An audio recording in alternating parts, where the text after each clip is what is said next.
So அனைவருக்கும் வணக்கம். என் பேர் ஷாகுல் அமீத். சரிங்களா, நிறைய அகாடமியில் ஒர்க் பண்ணிட்டு இப்போ புதுக்கோட்டை மக்களுக்காண்டி புதுக்கோட்டையில் ஒரு அகாடமி ஸ்டார்ட் பண்ணியிருக்கோம், பிரீஸ் அகாடமின்னு சொல்லிட்டு. சரிங்களா, இதில் வந்து நம்மளுக்கு என்னென்ன கோர்சஸ்லாம் உங்களுக்கு நான் ப்ரொவைட் பண்ண போகிறோம் அப்படின்னா, குரூப் 1 குரூப் 2 குரூப் 4 பயிற்சி வழங்க போகிறோம். இந்த குரூப் 1 குரூப் 2 குரூப் 4 பயிற்சி வந்து மற்ற பயிற்சி முறைகள் புக்கை கொடுத்துட்டு படிக்க சொல்ல அந்த மாதிரி இருக்காது. நம்ம பயிற்சி வந்து எப்படி இருக்கும் அப்படின்னா, கான்செப்ட் ஓரியண்டாக இருக்கும். ஏன்னா ரீசெண்ட் எக்ஸாம் ட்ரெண்ட் வந்து பார்த்தா கம்ப்ளீட்டாக சேஞ்ச் ஆயிடுச்சு. ஸோ நீங்கள் தமிழாக இருந்தாலும் மனப்பாடம் பண்ணால் பாஸ் பண்ண முடியாது. எல்லாமே நீங்கள் கான்செப்ட் புரிஞ்சால் மட்டும்தான் நீங்கள் எக்ஸாம் கிளியர் பண்ணுற மாதிரி இருக்கும். ஸோ அதுக்கேற்ற மாதிரி பயிற்சி தான் நம்ம இங்கே வழங்க போகிறோம். குரூப் 1 குரூப் 2 குரூப் 4 3 தேர்வுக்குமே நம்ம அதுக்கேற்ற மாதிரி தான் பயிற்சி உங்களுக்கு வழங்க போகிறோம்.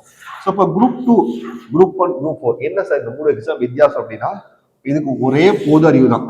இதுக்கு பொது அறிவு பொறுத்தவரையும் ஒரே பொது அறிவு தான். ஸோ ஜென்ரல் ஸ்டடிஸ் சொல்லுவாங்க.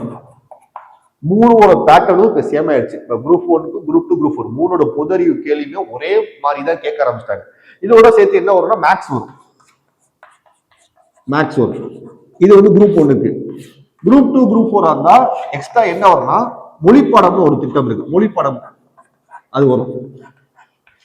ஸோ தமிழ் இல்லைன்னா ஆங்கிலம்.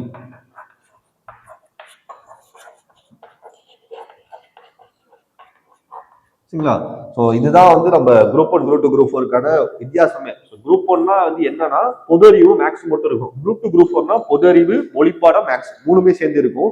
இப்ப ட்ரெண்ட் எப்படி கேட்க அப்படின்னா, ஒரு கான்செப்ட் பற்றின கொஸ்டின் கேட்கறேன். இப்ப எக்ஸாம்பிள் வந்து பார்த்தோம்னா அரசியல் ஏன் உயிருள்ள ஆகணும் அப்படின்னு சொல்லி கேட்டாங்கன்னா அது வந்து 106 அமன் பண்ணிட்டாங்க. நம்ம வளர வளர அரசியல் வளர இந்த மாதிரி ஒரு கான்செப்ட் புரிதலுக்கு ஏற்ற மாதிரி தான் கொஸ்டின் கேட்க ஆரம்பிச்சோம். நம்ம அகாடமில என்ன மாதிரி பயிற்சி கொடுக்குறோம் அப்படின்னா, உங்களுக்கு எல்லாத்துக்குமே கான்செப்ட் ஒரு டீச்சிங் கொடுக்க போறோம். அதாவது நீங்க வந்து படிச்சு மனப்பாடம் பண்ணி எக்ஸாம் அப்ரோச் பண்ணாம இருக்காது. அது தாண்டி எப்படி இருக்கும் எக்ஸாம் எப்படி அப்படின்னா, நீங்க வந்து அண்டர்ஸ்டாண்ட் பண்ணிட்டு புரிஞ்சு எழுதுற மாதிரி இருக்கும். சரிங்களா, ஸோ நம்ம குரூப் 1 குரூப் 2 குரூப் 4 வந்து பார்த்தோம்னா எக்ஸாம் கிளாஸ் ஸ்டார்ட் பண்ணியிருக்கோம். மார்ச் 1ஆம் தேதியில இருந்து கிளாஸ் ஸ்டார்ட் ஆகுது. ஸோ ஏதாவது இதை பத்தி தகவல் வேணும்னா இந்த நம்பருக்கு கால் பண்ணுங்க. 75982 42374. சரிங்களா, நன்றி வணக்கம், தேங்க்யூ.